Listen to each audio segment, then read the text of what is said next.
Thank you for joining us this evening. This is the Veterans Voice. My name is Amanda Manier. I am your host. I am a veteran advocate and attorney here at the Veterans Law Group, and we specialize in focusing to help veterans get the maximum disability compensation that they're entitled to.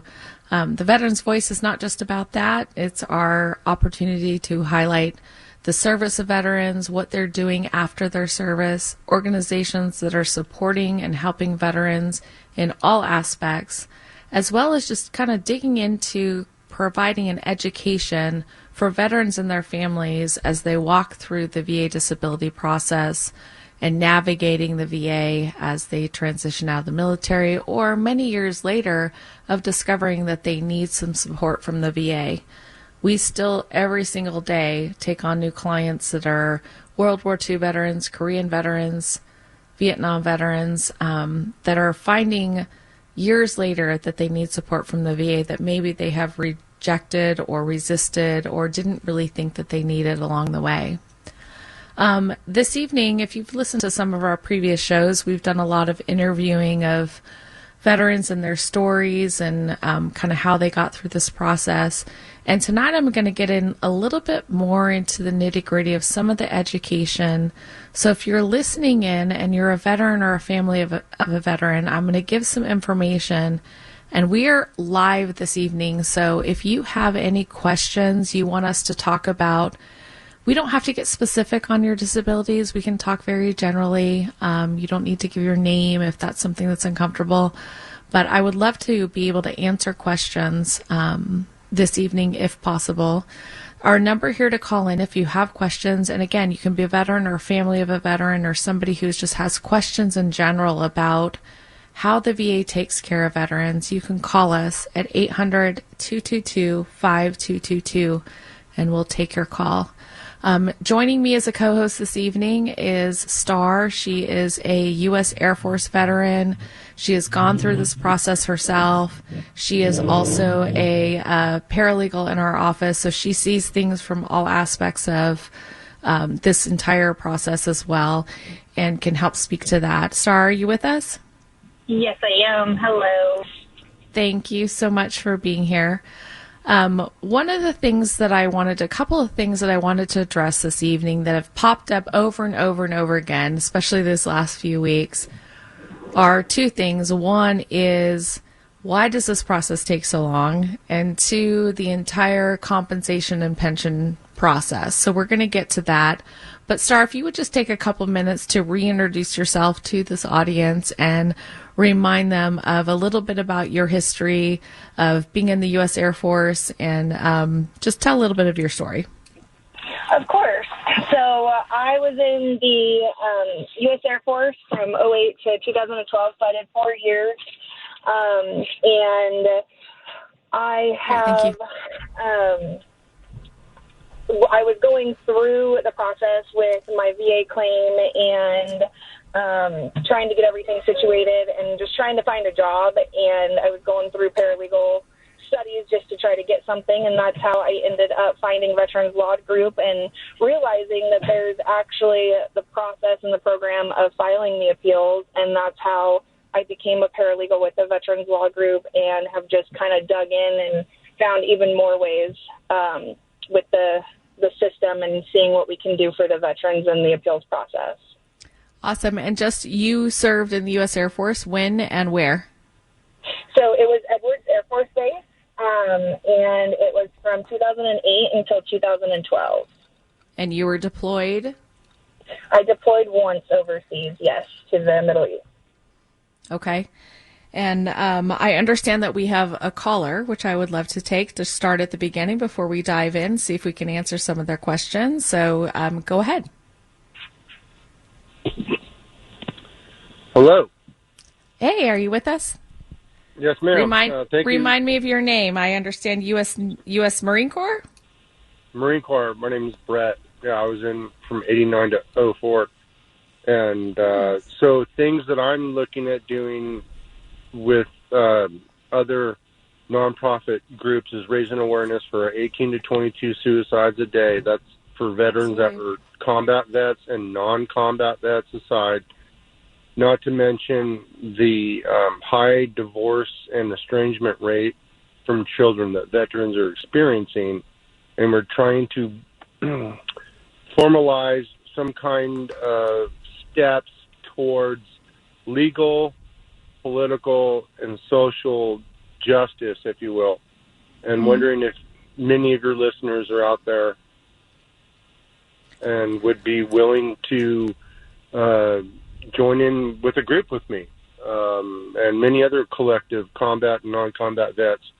And we're just here collectively trying to help our brothers and sisters as we return home.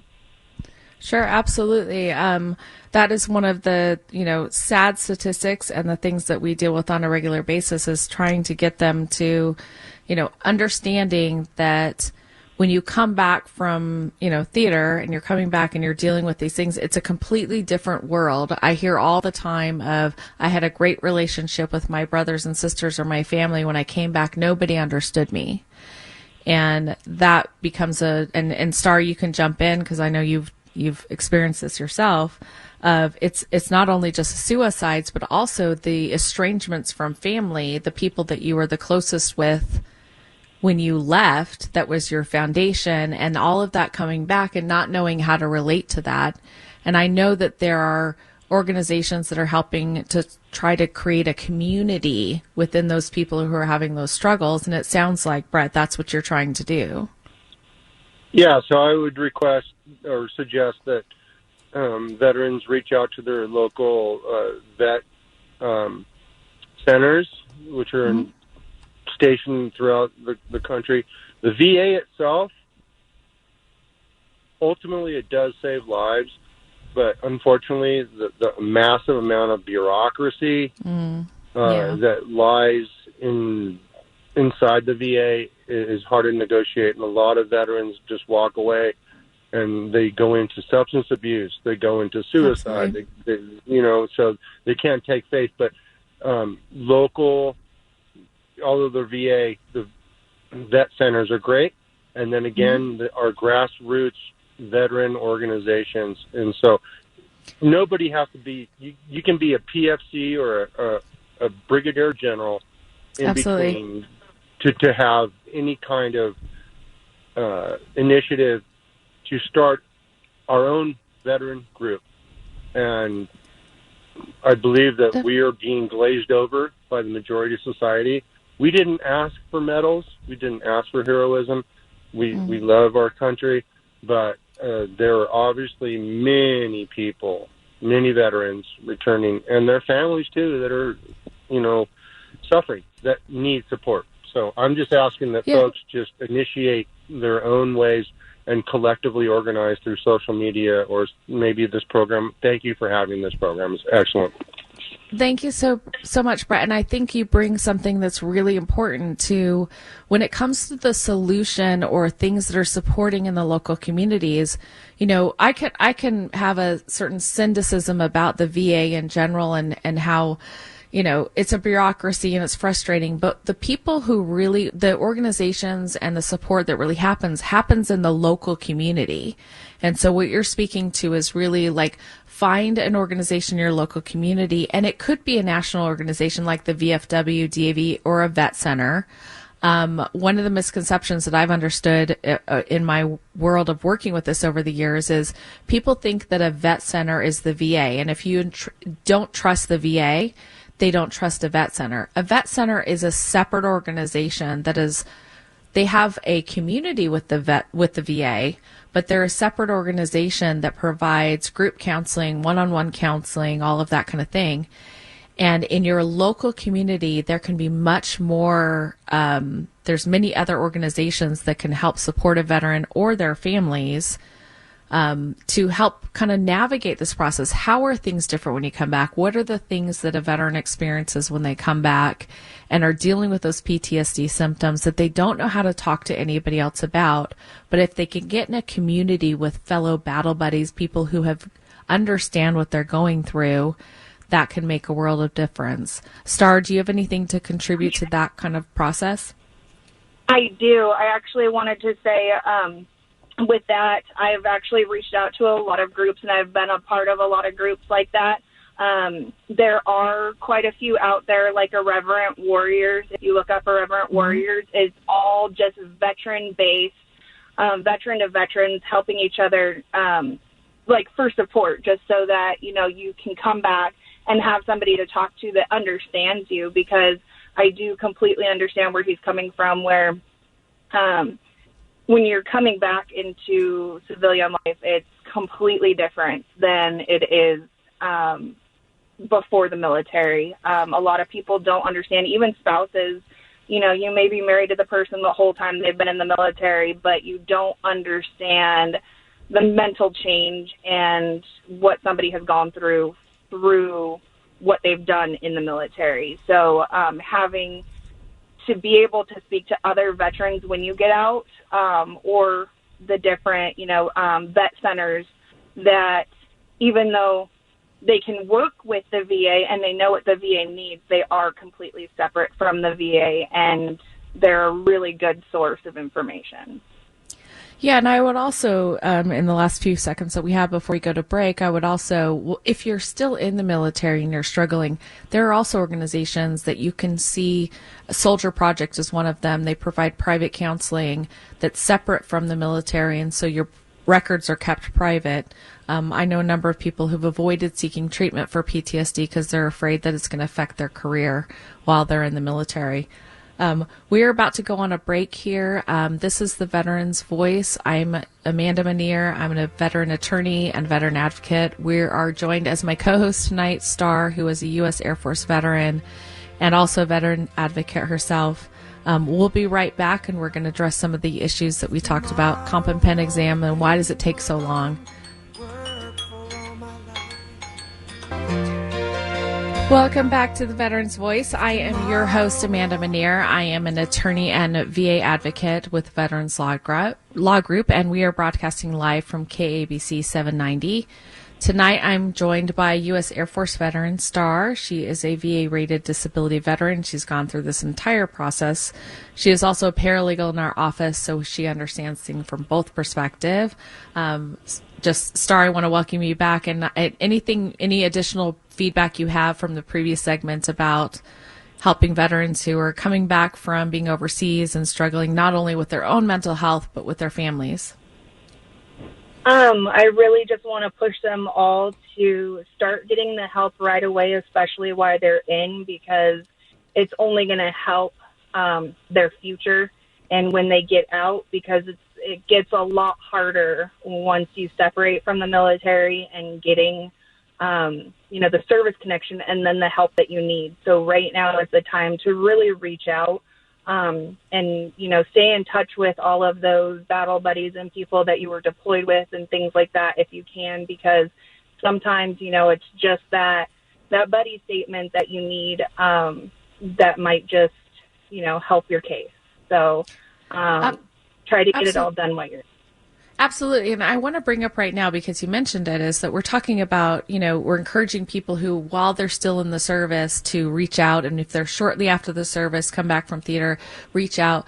But we also, your grandfather was a World War II veteran, Korean veteran, Vietnam veteran. We work with a lot of Vietnam veterans and even World War II veterans who are just to this day dealing with their PTSD, mental health issues from that period of time. So I don't want to discourage those who might be listening whose fathers maybe or grandfathers may be Vietnam veterans and have seen them struggle, that's it's too late for me now, right? No, it's never too late. My grandfather, we finally got him service connected when he was 92. Like the last 6 years of his life, we were able to get him at 80% when he was getting 0.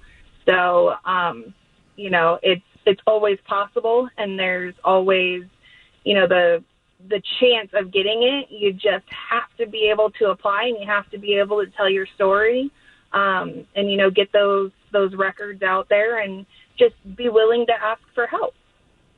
And even in the environment which, especially those World War II and Vietnam veterans and Korea veterans, it's, well, why do I need it now? And some of it is definitely a financial need. You're, entitled by, for those of you who are listening that maybe not be familiar with the VA process, it's when a veteran or when somebody starts their military career and they sign a contract to join the military, part of that contract to say any injury that is either incurred or aggravated, those are the key words. We create this injury while I'm in service, or maybe I had a previous, knee injury, but it was aggravated by my service.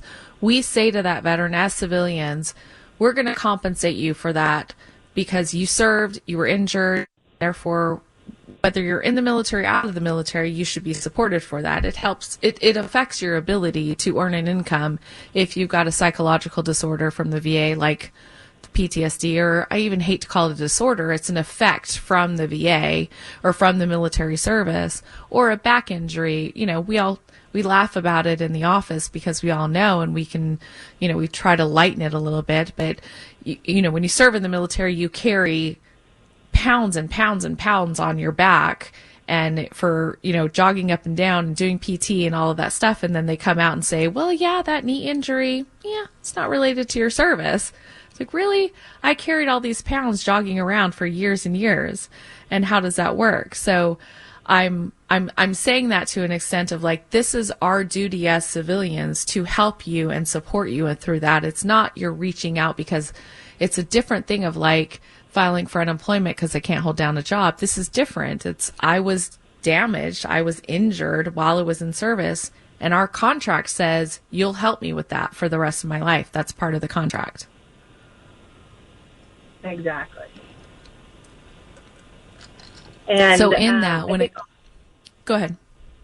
I was going to say, a lot of people too don't understand. A lot of veterans don't realize. They think that, you have to lose a body part or completely go insane in order to get it. And it's one of those things that a lot of people don't understand, that it's the fact that you wouldn't be able to get a better job because of those disabilities. So you're earning a certain wage because you are disabled to a certain point, and you're getting that additional benefit, that additional pay from the VA for those disabilities to compensate for that missing wage of getting a better job because you couldn't get a better job due to those disabilities.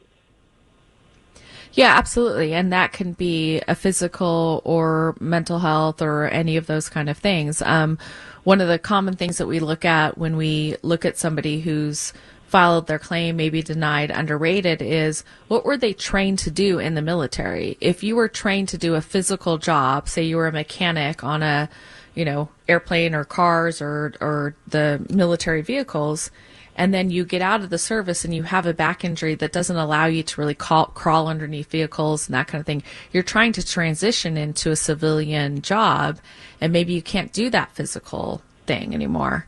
The VA offers things like voc rehab and all that kind of thing, but in the meantime, they should be helping to support you and your family while you make that transition to see if you can actually make the transition completely anyway. And you and I have talked many times about how, I don't need to file for that because other people need it more than me. And that's something I struggle all the time with. It's that if you as a veteran file for a claim and you get granted compensation, you're not taking away from anybody else. There's not this finite pool that if you get it, it's taking away from somebody else. Have you had that same experience, Star? I have. I get that all the time, and it's majority of people that, are just like, well, I just want to do it for my hearing so that I can get hearing aids. And it's like, well, what about these other conditions? Like, I'm looking through your medical records and I see that, you had this horrible back injury. And it's like, oh, well, I don't want to take away from somebody that, had a spinal cord injury. And it's like, you still deserve the compensation for that back injury. So, yeah, and the hard thing with orthopedic stuff like that is when you get out of the military, maybe you served your 5 years, you're 25, 26 years old, and you might have had a tweak in the back in your service, but it's not really bothering you right now. back, knee, orthopedic stuff is one of those things that as you grow older, it gets worse. And so you may not feel like it's bad right now at 26 years old, but if you wait till you're 40 and you try to file that claim related to your service, it's a big headache. Versus if you file it to begin with, they acknowledge the service connection, and maybe it's not that bad, so they give you a 10% or 0% rating. But then you're set up so that down the road, they've already acknowledged it's related to your service, and maybe it just gets worse. If you wait till you're 40 and you try to argue it's related to your service, the VA is going to try to find everything you possibly did between 26 and 40 that could cause this back injury.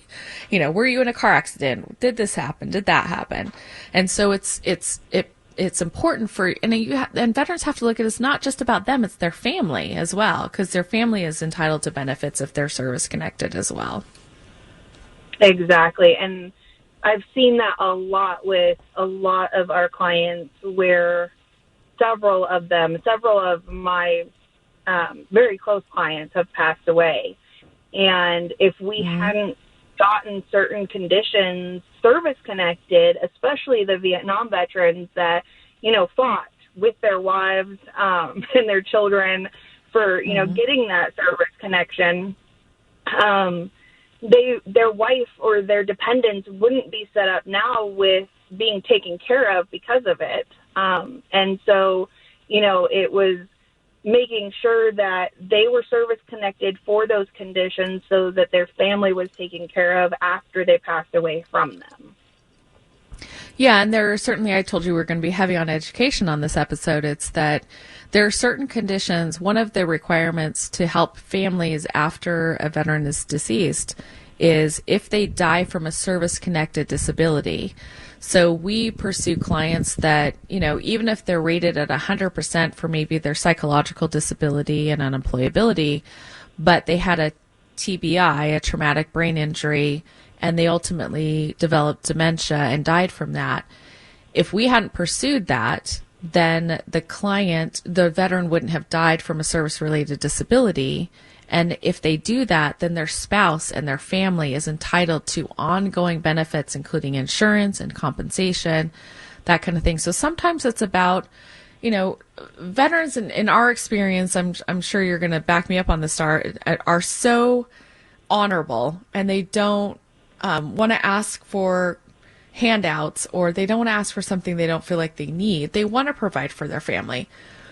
And part of providing for your family after you're gone is to make sure that those things that you could possibly have, you know, gone on to the other world for is related to your service. It sets up your family to be taken care of. So you're not asking for something just for you. This is part of taking care of your family. Exactly. And how I try to tell all of my clients and all the veterans that I know is, this is something that you earned. This is something that you deserve. This is not a handout. This is something that, you know, they're going to deny you over and over and over again, more than likely. And so, you know, it's going to be a process, but, you know, that's why you have to stick with it, and you have to just keep showing the proof and getting all of the records together and showing them all the evidence. And when it finally happens and you're like, hey, yeah, this is it, and they service connect it and they give you it, that is yours. You had earned that when you joined the service, and it happened to you. When that disability was incurred or aggravated in service, that was something that you earned because of what happened to you. And so you deserve it. It's not something that's just, you know, hey, it's a handout, or I'm trying to think of what all the other veterans call it, but so many times, you know, it's just like, oh, well, poor pitiful you, and no, that's not how it is at all, you know. Absolutely.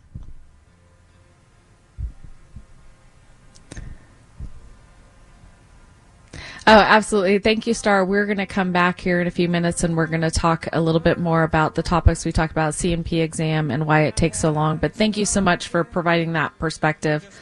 We'll be right back with the Veteran's Voice. I thank my lucky stars. Welcome back to the Veterans Voice. This is your host, Amanda Manier. I am an attorney and a VA advocate with the Veterans Law Group, and we are broadcasting live on KABC 790. Tonight, I'm joined with U.S. Air Force veteran Star. She is gone through the VA process, got a disability rating. She is also a paralegal from our office, so she sees things from both aspects. We are taking live calls. If you would like to call us, if you're a family member or a veteran or just somebody who would like to know a little bit more about the VA process and how this disability compensation or anything with regards to veterans or VA, feel free to give us a call at 800-222-5222. In addition to that, if you are a veteran or a family member who doesn't want to go live on the air, you're welcome to call our office directly to get some help. 888-811-0523. Welcome back, Star. Thank you for joining me. Thank you. So one of the key things that I see all the time that we get asked in our office is, why does this take so long? And veterans talk to other veterans in their local communities, and some of them get their disability rating within a couple of months, and others it takes, we recently finished a case of 20 years of fighting for that disability rating. And the question is, why? What's the difference? What's happening? Can you tell me from your experience, and I'll contribute from a, attorney perspective as well? Of course. So what I see with the differences in the time frames is the type of case, like the type of claims that you've put in for, so the different disabilities that you've put in for, the type of evidence that you give them. So did you document everything while you were in the service? Like, did you say, hey, did you go in and, tell them these are the disabilities you had when you were in service and right after you got out of service? Or did you kind of keep it to yourself and make it a little bit harder for them to see when they're going through all of the different evidence and medical records? And then also, I think it has a lot to do with the different reviewers. Like, everybody's different. And so, sometimes you have a reviewer that has been doing it a lot longer and sees, like, the claims that they're just like, yes, okay, this person has it. And then you have ones that it's a little bit harder to convince that, yes, this is a claim, or they just missed something, and they don't, they want more evidence to prove it. Right. And so there's also a difference of the initial claims process versus if you have to appeal a decision. And, I often talk about how the VA is a master at shifting resources, so a number of years ago, the big headlines, 5 or 6 years ago, the big headlines was the backlog at the VA. There were several 100,000 veterans who were waiting for a decision. And those were talking about, from experience, they were talking about initial claims for their, initial claims to get a decision, a first decision. And so they shifted a lot of the resources to help now, get rid of that backlog of initial claims, but that then necessarily made the appeals process become slower. And so that I've seen it over the years of working with the VA of, okay, if you have an initial claim and you've got all the evidence and it's an easy case, the VA can get it right at times. We talk about it in our office of like the cynicism. We have a certain cynicism because we don't always see when the VA gets it right. They come to us because we work in appeals. They come to us when they messed it up, right? So exactly, we're like, okay, yeah. They get it right sometimes, right? So those sometimes you'll hear a veteran tell another veteran, oh, I got my claim processed in 4 months and it was easy. And why are you waiting 2 years? And it's a case by case decision, but if you get initially denied or initially underrated and you need to enter the appeals process to preserve your effective date and all that kind of thing, that's when it gets hairy. But 5-6 years ago, it was a year to get an initial decision, and that's just the VA bureaucracy shifting resources as they do.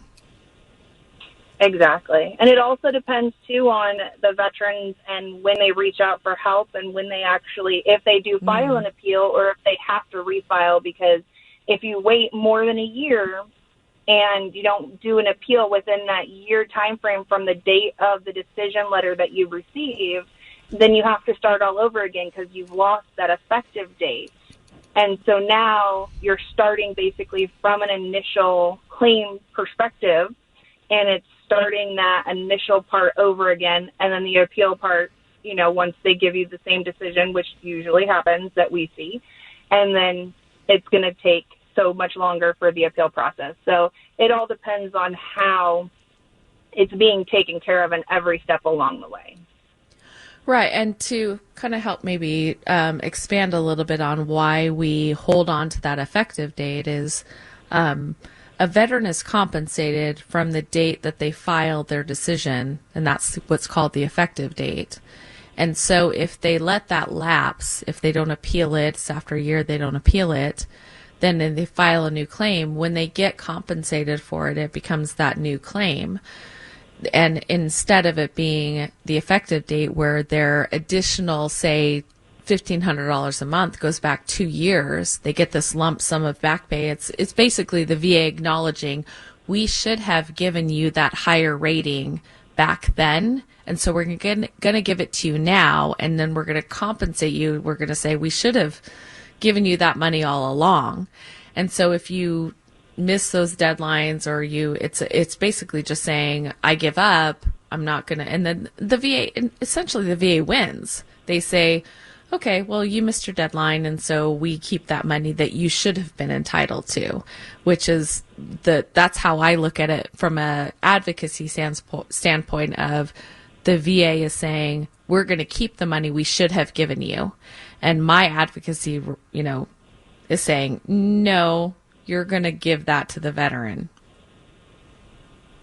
Exactly. Right. So in the how does it take so long, and I could go into I'm a little bit of a nerd when it comes, I'm not a nerd in a lot of things, but I'm a little bit of a nerd when it comes to the Board of Veteran Appeals report to Congress. They are required to do and give statistics to Congress every year as to how long it takes them to process all of these appeals, how many hundreds of thousands of them are currently pending, how many are they processing every year. And so I kind of dig into that every year, and I'm not going to bore the audience with it too much, but I will say that, if you go these days on the, what is it, the website that they're constantly referring to, that's the new one of saying how long you're going to get to your appeal, Star? Oh, the gov, gov.va, I believe. Or va.gov. Yeah, va.gov. You can enter your social security number, and they're going to say your number 1,282 out of 12,000, or you're 15,000 out of 12,000 that's waiting for an appeal. They give you those timelines, but it doesn't really help. It just says where you are in line, but it doesn't really help. Just to give you an idea of what the VA has promised or has targeted, not promised, targeted, they have said things like, under this direct view, it's one of the appeals processes, they want to have a decision issued within 365 days. They're currently reporting to Congress 377 days. However, my experience is I filed an appeal in that lane in March of 2020. It's July of 2021, and nobody has touched that case since I filed the appeal in March of 2020. So they're trying to do things like, I'm definitely not going to just completely smother the VA with crap, but at the same time, they make targets that they never hit. Like, have they ever hit a target on a timeline? And so the best thing that you can do, as I know we're going into a break, but the best thing you can do as a veteran or a family member of a veteran is to work with a representative who has direct access to your case. So all of the clients we work with, we have direct access to the VA system in the way that they are processing your claim. And sometimes we look at it and there's nothing's happened in 100 days. But we're able to see, okay, somebody picked up that case and is ordering an exam. Something is happening. And we also see cases where there's no pending claim in the VA system, and there is a pending claim. So we have to say, alert, VA, we filed this claim, we filed this appeal, you have nothing pending in your system. And then oh, yeah, that's right, and we'll fix it. So having a representative who has access to your VA system, the VA system, to see what's going on in your case can help years of a problem that would have never been acknowledged, had we not had that. We work with some incarcerated veterans, which you're aware with, and they send stuff off to the VA and never hear anything back, and nobody responds to them, and they are in this isolated world. And as a representative, that we step in and say, hey, let's see what's going on in your case. And so we're able to pull up the VA system and say, oh, okay, the VA missed this. They missed your claim. They didn't create it as a claim. And I'm always talking about one of the biggest advices that I give to veterans: do not do this alone. Work with a veteran service officer, work with an attorney office like ours, work with somebody, because you could be lost, completely lost, because of a wrong button being pressed in the VA system. It's the government. And if you're a veteran and you were in the military, you understand that. It's the government. They may not have checked the right box. And I'm sorry, I filled that all up. We'll be back in a few minutes with the Veteran's Voice. I'm your host, Amanda Manier, and we'll be back with Star, U.S. Air Force veteran, live broadcast from KABC 790.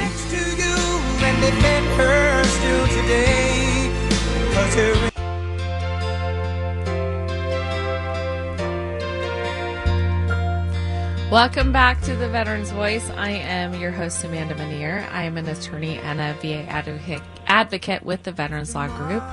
We are broadcasting live on KABC and 790. And this evening, I am honored to be joined by a U.S. Air Force veteran, Star. She is my co-host this evening. She has gone through the VA process. She is also a paralegal from our office, and so she sees things from all aspects. We are taking live calls tonight to answer questions about anything related to VA disability compensation or VA in general. That's what we specialize in, but we also have a number of resources.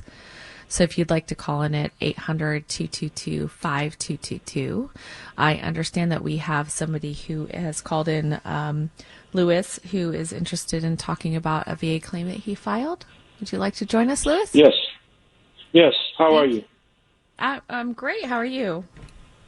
I'm good. My question is, they misdiagnosed me while I was in. And it wasn't until 2 years later that I suffered the same injury, and a specialist says, oh, no, you have a herniated disc. When I was in, they said it was like pulled muscles, and they gave me some muscle relaxers and bed rest. But it turns out it was a herniated disc. And I was never trying to get paid or get, 100% like I hear a lot of veterans talk about. But what do you think I should do, or how should I proceed? Because they misdiagnosed me. I'm convinced of it.